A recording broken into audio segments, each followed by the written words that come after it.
Good evening, committee chair, committee members, mayor, and members of the public. My name is Esteban Camara. I'm the Health and Safety Officer for the Human Resources Department. I'm here today to present for your consideration Agreement 324-00411 with NATEC International Incorporated for safety training services for the Public Works Department, specifically with a recommendation that the Public Works and Transportation Committee recommend that the City Council approve and authorize the mayor to execute Agreement 324-00411 with NATEC International Incorporated in the amount not to exceed $1.5 million for the maximum 5-year term of the agreement, with the initial term of 1 year ending April 30th, 2025, after which the agreement may be extended for 4 additional 1-year terms ending April 30th, 2029 for safety training services for the Public Works Department. Some background on why this contract is needed. The California Department of Industrial Relations, otherwise known as Cal OSHA, requires specific safety training for the construction and general industry sectors. The various divisions within Public Works fall under these 2 categories. To comply with Cal OSHA regulations and enhance safety for personnel, the city set out to acquire safety training on a range of crucial topics, including, but not limited to, confined space entry and rescue, hazardous waste handling, hand and power tools, trenching, excavation, and welding. Historically, the city has completed this training in-house or enlisted the services of external consultants to deliver specialized training for specific divisions.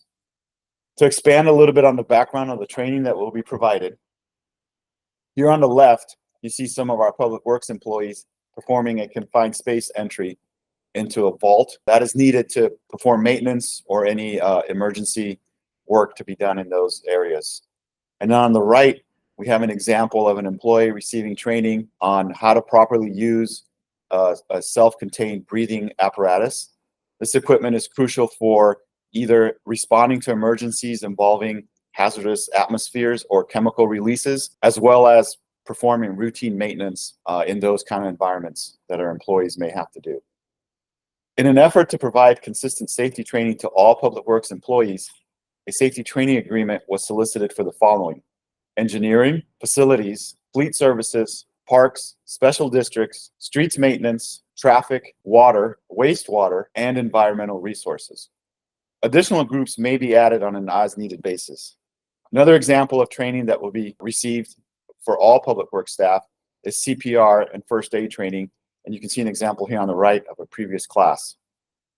The Purchasing Department released requests for proposal PWTC for safety training services for the Public Works Department on December 26, 2023, with a due date of January 31st, 2024. 8 proposals were received from the following contractors.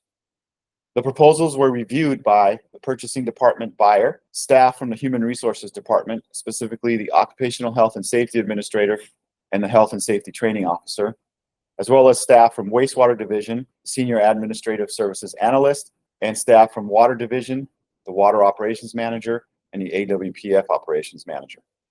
The scoring criteria consisted of the following factors: contractor responsiveness and completeness of the proposal, qualifications and experience, history providing the services, past performance from references, and lastly, the cost. The evaluation group determined that NATEC was the highest ranked proposer and recommended an agreement be awarded. Through this agreement, NATEC will provide safety training services to the various Public Works divisions on an as-needed basis. The not to exceed amount of this agreement with NATEC International Incorporated will be $1.5 million. Available appropriations shall be used for the remainder of the fiscal year 2023-24, and funding for subsequent fiscal years will be requested during the annual budget process. In-person safety training will be selected and paid for by each division on an as-needed basis to meet OSHA regulations and individual division requirements. Payment shall be made when service is rendered, and there will be no guaranteed spending amounts through the duration of the agreement. That concludes my presentation, and I'll be happy to take any questions you may have on the night of the committee. Thank you very much.